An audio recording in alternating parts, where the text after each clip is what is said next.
Well, good evening. I've been looking forward to doing this. This is exciting to me. We're going to talk about Luke 15, the entire chapter.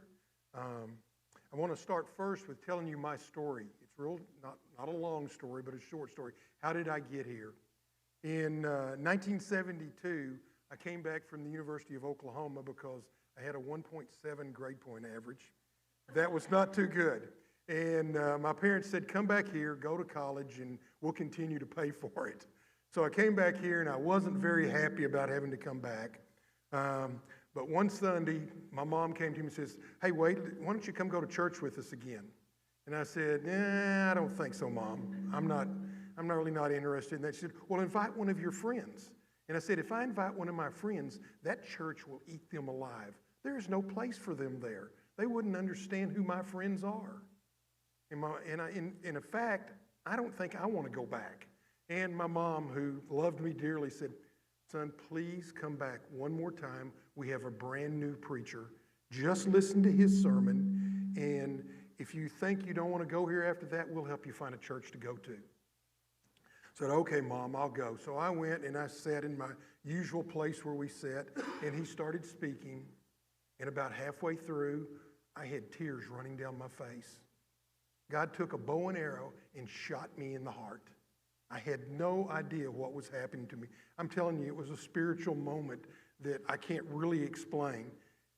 The sermon he preached was on grace and love, and I had never heard it before in 21 years. And I've been in the church my entire life. I was baptized at 16. I understood baptism, but I didn't understand grace and love. In fact, I thought I was lost. If I died right now, I was lost. God doesn't care. I have done too many things, because all I heard all my life was, you got to be good. You got to be good. You got to be good. You got to do these things. You got to do these things. And I just said, I can't do that. I know this, that when I walked out of the building, Dick Marcier was the preacher there. He was the first Sunday that he preached at Trail Lake Church of Christ. I walked up and hugged him with tears in my eyes and said, thank you for sharing the story of grace. I had never heard that before. And that's why the prodigal son is so important to me, because this is kind of what I did. I came home and God was after me. And he used my mom, then he used Dick. And it's just one of the incredible things in my life. So let's get started with the story. The first thing we need to know, who was at the dinner or who was at the meeting. We don't know whether they were really at a dinner or the meeting, but the Pharisees did talk about food. So let's just assume they're at the dinner. In the meeting was Jesus, probably some of his apostles and maybe some of the women. And then there was the tax collectors. And then the verse that I like most about this, notorious sinners.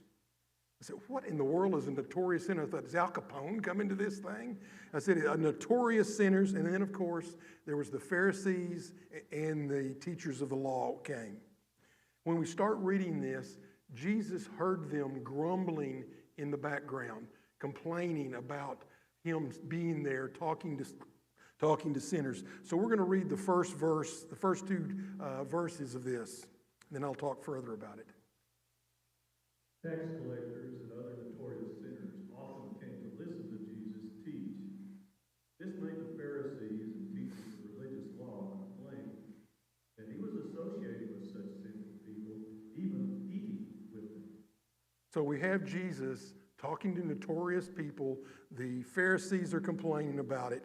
And he says, I think he just kind of perked up with this, because he evidently knew what they were thinking or overheard what they were saying. And so he decides to have 3 points headed right towards them. And the first one, of course, is the lost sheep. Everybody knows the story of the lost sheep. All the Israelites would have known the story of the lost sheep, because they were shepherds. And there was 100 sheep. A guy loses one sheep. And after he loses the one, he goes, oh, I got to go find that one sheep. He leaves all 99 of the other ones unattended by themselves and goes out and searches everywhere until he finds that sheep. Now, you'd think when he found the sheep, he would slap the sheep around. But no, what does he do? He picks that sheep up and puts him on his shoulders and lovingly walks him back and puts him in with the other ones. And then after he does that, he says, let's invite our friends over. They need to know that I found this sheep. And it says that the angels celebrated. Go ahead. So Jesus told him this story. If a man has 100 sheep and one of them gets lost, what will he do? Will he leave the 99 others in the wilderness and go to search for the one that is lost until he finds it? And when he has found it, he will joyfully carry it home on his shoulders. When he arrives, he will call together his friends and neighbors, saying, "Rejoice with me, because I have found my lost sheep." In the same way, there is more joy in heaven over one lost sinner who repents and returns to God than over 99 others who are righteous and straight away. You know, it gives us a little insight in heaven that the angels evidently know what we're doing. And when I came home and I asked God to forgive me, and after Dick preached that sermon, I have the feeling there was a party in heaven because I'd come back. I had come back. The incredible thing is he invites his friends. He's so excited about this, just returning that sheep. He invited his friends, and there was great joy in heaven over that. Well, the next one, he says, he's going to set it up again. He's aiming again at the Pharisees and some people in the room, and it's about the lost coin. And this lady has 10 lost coins, and the coins were worth basically, some people say a day's wages, some people say a week's wages. But whatever it was, she lost that coin. It rolled somewhere in the dirt in her room, and she swept the entire room. She looked everywhere for probably hours maybe, and finally found that coin. And what does she do when she finds the coin? She calls her friends to celebrate that she found that coin. And then something else happens in heaven. Or suppose a woman has 10 silver coins and loses one. Will she light a lamp, sweep the entire house, and search carefully until she finds it? And when she finds it, she will call in her friends and neighbors and say, "Rejoice with me, because I have found my lost coin." In the same way, there is joy in the presence of God's angels with everyone sinner. You see, this is why I teach the baptism class. You hear me talk about it coming around every time. I cannot wait until the next baptism. I would do one every month if I could.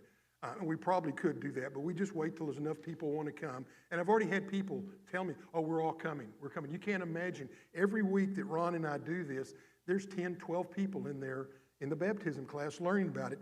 But the bottom line is why I enjoy doing it. I know when those people confess Jesus to be their Savior and they're baptized, a party goes on in heaven. It is a celebration, and I want to be a part of that celebration. I look forward to this happening over and over again. And that finally leads us to our third story, and he is really going to drive it home this time. He's going to aim it right at the Pharisees, but the story is still aimed also at the sinners and the tax collectors that are in the room. And so we have the prodigal son story coming up. And again, who was in the room? Jesus, notorious sinners, Pharisees, teachers of the law, and he wanted to illustrate a point. A few days later, to illustrate the point further, Jesus told them a story and had two sons. The younger son told his father, "I want my share of your estate now before you die." For agreed, I his will between his sons. A few days later, this younger son packed up all his belongings and moved to a distant land. There he wasted all his money in wild living.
He was dead, and now he's alive.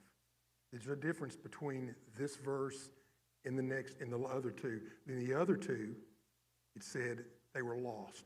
Something that's lost you can find. In this one, he's being point blank. He was dead. And that's what we realize, that our life without Jesus, we are dead. And it's an incredible, incredible part of the story. Now, we have a problem. We've got another son and that we're going to talk about. And I think there was two prodigal sons here. The first son was represented by the tax collectors and sinners. The second son was represented by the Pharisees and the teachers of the law. You see, the older son did all the things that he wanted. He did everything that the father wanted him to do. Let's read it. But his father said to the servants, "Quick, bring the finest robe in the house and put it on him. Get a ring for his feet, sandals for his feet. Kill the calf we have been fattening. We must celebrate with a feast. For this son of mine was dead, has now returned to life. He was lost, but now he is found." So the party began. Let's go ahead and read the next one. Here we go. Meanwhile, the older son was in the fields working. He returned home. He heard music and dancing in the house, and he asked one of the servants what was going on. "Brother is back," he was told. "Your father's killed the fatted calf. We are celebrating because of his favor." The older brother was saying, "Wouldn't go in." Father came out and begged him, but he replied, "All these years I've slaved for you and never once refused to do a single thing you told me to. All that time you never gave me even one young goat for a feast with my friends. Yet when this son of yours comes back after squandering your money on prostitutes, you celebrate by killing the fatted." Father said to him, "Look, dear son, you have always stayed by me. Everything I have is yours. We had to celebrate this happy day. Mother was dead, back to life, lost, but now he is found." While the older brother followed all the rules. He showed up at church every Sunday, sat in the pews, took communion. He taught Bible class. He tended the sheep. He did everything the Father wanted, except for one thing. He didn't have the Father's heart. He couldn't see the most important thing. God doesn't just love the church. God loves the unchurched. God pursues both the lost and the saved. He pursued both the one son and the other son because he wants them to both know his heart and how much he loves them. This is a story of great love, the same grace that he showed me at age 20. Now, how does this apply to us now? Now, I'm talking to the A team in here, so y'all be patient with me on this. How does this apply to us today? Well, a lot of things that we tend to get, it's easy to get distracted by programs. I'm a program guy. I love programs, service, doing the ministry. I'm the head of the greeting ministry. I think it's massively important to hold the door open for people, to hand them a bulletin, to hug them, because it may be the only touch they get the whole week. I think that's all really important. But what we need to remember is God is after the lost. And if we lose sight of that just by doing the ministries we do, we're missing the point, just as the Pharisees would have missed the point. It's because he is after the lost. But we must not forget the heart of the gospel. Love your God with all your heart, soul, and mind. And what is the second one? Love your neighbor. Exactly. Absolutely. Love your neighbor. When I used to work for my dad in a sporting goods store, and I'm going to tell you this story because it is disheartening in some ways, but in other ways it's really positive. So if I've told you this story, just forgive me, because I've told a few of you this story. So my sister-in-law and I worked together, and one day she goes to Burleson Church of Christ, and one day we were having an argument over what people thought about the Church of Christ. And we were talking about, well, they think, we're a cappella music, and We don't believe in once saved, always saved. And we just started listing all these things that who we were. And I said, here's what we're going to do today. Every customer that comes in the store, after we've waited on them and gotten their money, we're going to say to them, let me ask you a question. We just want to know this. Have you ever heard of the Church of Christ? And if you have, what do you know about it? We asked 62 people that day and wrote down our answers on a sheet of paper. After it was all said and done, now if you know the answer, don't holler it out. I'm talking to the people that haven't heard me tell this story. How many people do you think heard of the Church of Christ? This is Fort Worth, Texas, in the 80s, when there was a lot more Church of Christ around than there is even now, okay? So go ahead, throw out a number, somebody. How many people do you think had heard of us? Out of that 62? Half? Who else? What? 14. There we go. Here's the truth. 2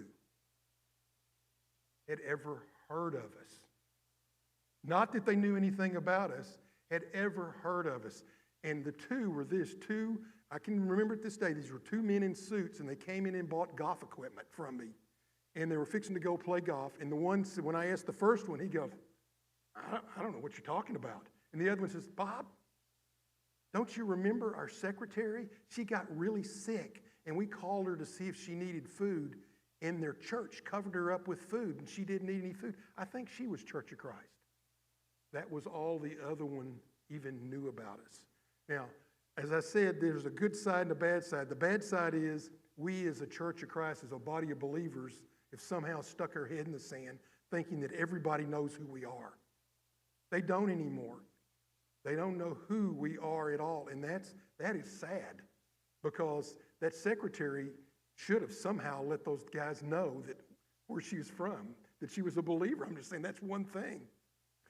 But the good side of this is, because they don't know anything about us, when we go and we talk to them, they're blown away with everything we share with them. We had a couple of different people that I'd studied with. One of them was Riley. Riley is Weaver's girlfriend, and I'm excited to say last week she was baptized in my swimming pool at my house, and that's really cool. And she came to the baptism class, and she watched the Enlow family, she watched our family, she watched the McBrooms, all of us react to each other, and the kids and the people here at this church. And she saw all of these things. Now, what I'm trying to give you is a perspective of what the world knows about God.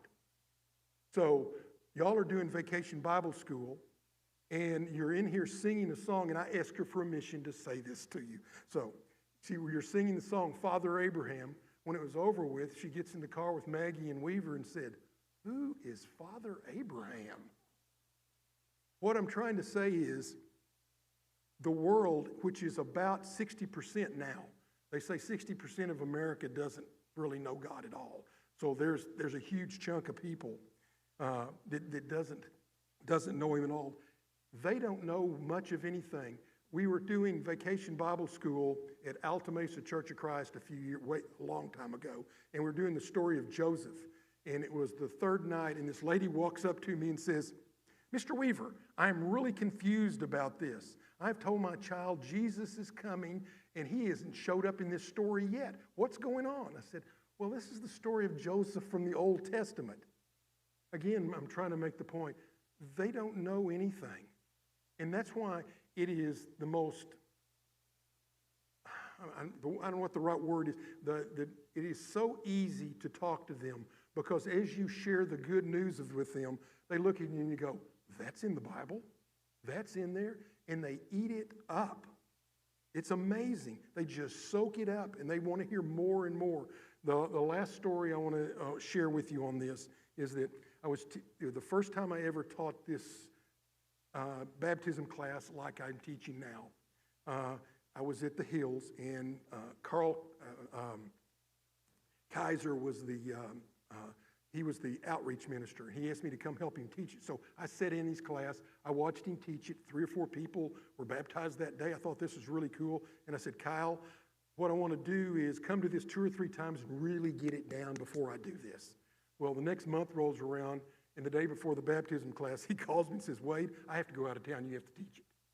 Well, total panic comes over me because I really hadn't paid that much attention since the last time because I thought I was going to get to see it. So I get out the notes and I'm going over them the best I can. And finally it comes time to teach the class. And in some ways, and I hate to say this, in some ways I was going, man, I hope nobody comes because I am not prepared. But 6 ladies come. And I'm talking adult women from probably 20 to 65 years old, that age, 6 of them. And they all sit right there on the front row. And I start sharing the good news with them from this. Guys, I was terrible. I misquoted stuff. I stumbled through my reading. I just kept getting worse and worse as I was going through this thing. Finally, I get down to the very end of telling the story of the Ethiopian eunuch. And in my mind, I'm sitting there going, God, I promise you, next time around, I'm going to be on target. I'm going to know every verse. I'm going to be able to just repeat the good news of Jesus Christ in a smooth way. And said, I promise you I'll do that. Then something clicked in my head and it said, ask them. I have no idea why. It's because I knew that I destroyed the gospel. And I go, okay, I do need to ask this. Just like the Ethiopian eunuch, if anybody here wants to be baptized now, would you like to do it? And I'm sitting there in my brain going, nobody is. They're going to say, let me retake this class. The lady sitting right here goes, oh, I want to be baptized. The one next to her said, I want to be baptized. The next one to her said, I want to be baptized too. Will you baptize me too? The other 3 say, can we call our husbands and get them to come baptize us? I was dumbfounded, and I realized God taught me a really big lesson. It isn't about me. It's about sharing the good news of Jesus Christ in the best way you can. And he will take those words and he will shoot an arrow into those people's hearts so they'll know it, so they'll know the truth. And this is why I'm in the parking lot. I'm watching for cars, for people to get out of their car, because I want to know before they even get in the building if they're lost or if they're looking for a church, if they don't know anything about it. In fact, on the very first Sunday that I was in the parking lot greeting, this isn't about me, this is about how God works. A family pulls up into guest parking. I go over and meet them, and it was a young pregnant girl and her 14-year-old son and the dad. And the mom walks up to me and says, is there anybody here that can tell my son about baptism? I'm going, okay, God, throw them at me. Just throw them at me. So I go, yes, I can. So the next Sunday, we go in the library, the 3 of us, and I share the gospel with them. And the son says, well, I want to be baptized right now. And what I didn't know was the dad said, I didn't know this either. Will you baptize me too? It is the most amazing, humbling thing to know when you share the good news of Jesus Christ. And that's what this prodigal son whole story is about. You got people that are lost, and there need to be people that will share the good news with them. And the collective knowledge of this room is incredible. Every one of you all know the good news, the story of the good news. Riley, I will show you this. In my wallet, I have this, and let me get to it. Kerry Branscombe made these little cards before he left. And on this, I have the name Scarlett, and I have the name Riley. Scarlett was baptized first of the 2. They came to my baptism class.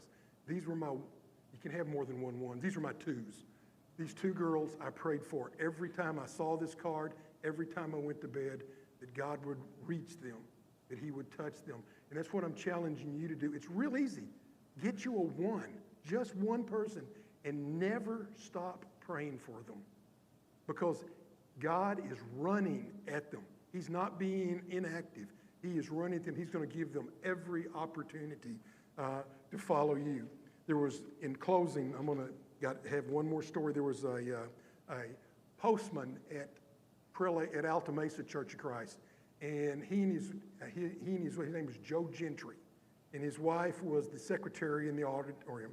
And as long as I can remember, they were a lot older than me, because I was just a kid then, and I remember every preacher that came through tried to reach him. They would sit down and have a Bible study with him. Every teacher would take, every elder went and talked to him.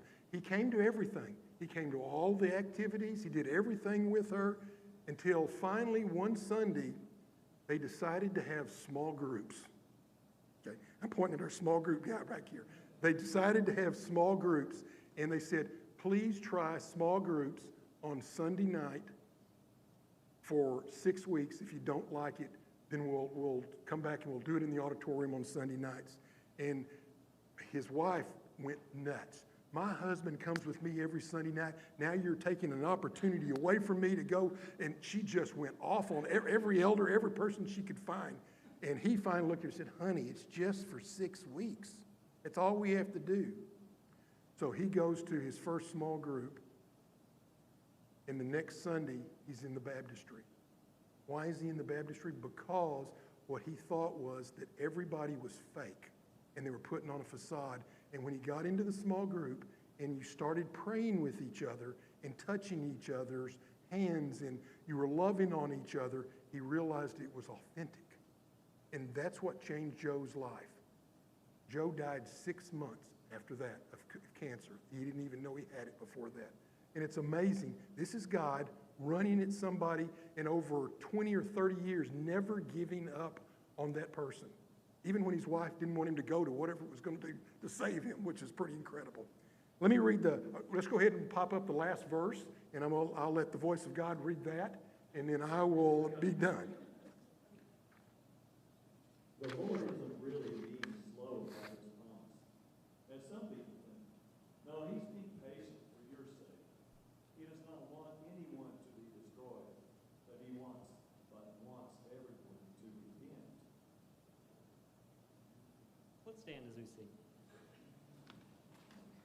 Before I spoke a word, you were singing over me. You have been so good to me.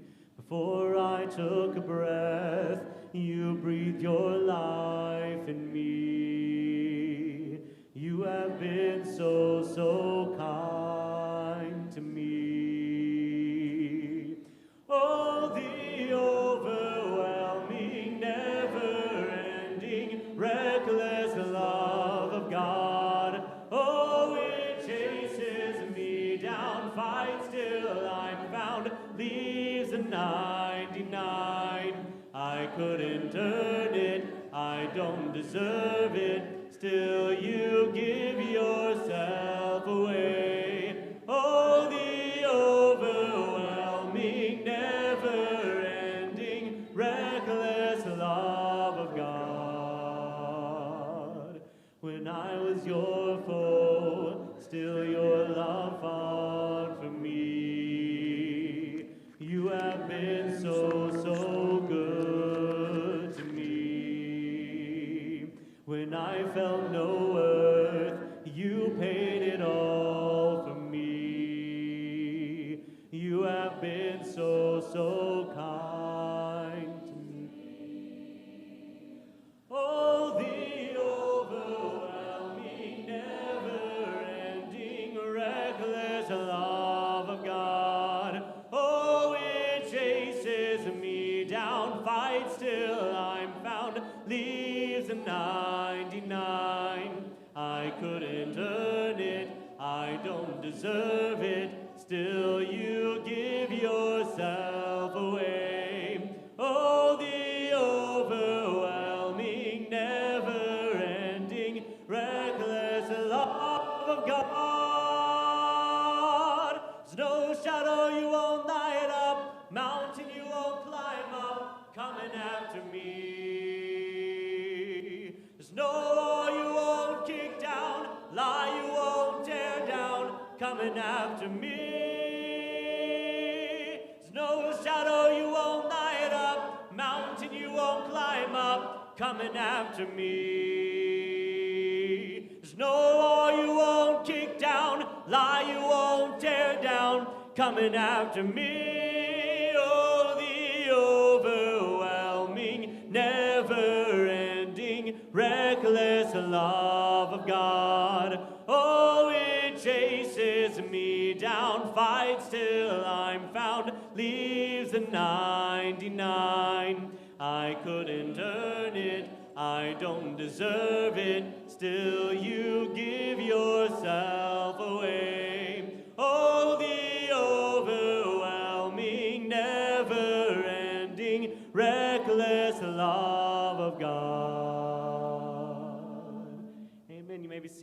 just a couple of things that I want to make sure that you're aware of. Thank you, Wade, for bringing that message tonight. There are a couple things that are particularly relevant to what he was talking about. One, he mentioned that baptism class, and that is in just 3 Sundays. August 20th is that baptism class. So if you know anyone who could benefit from that, or if you yourself can benefit from that, make sure you go to that. And then he also mentioned the small groups and how much of a blessing that can be and how much of a life changer that can be. That also kicks off, the registration for small groups is also on August 20th. That's just 3 Sundays away.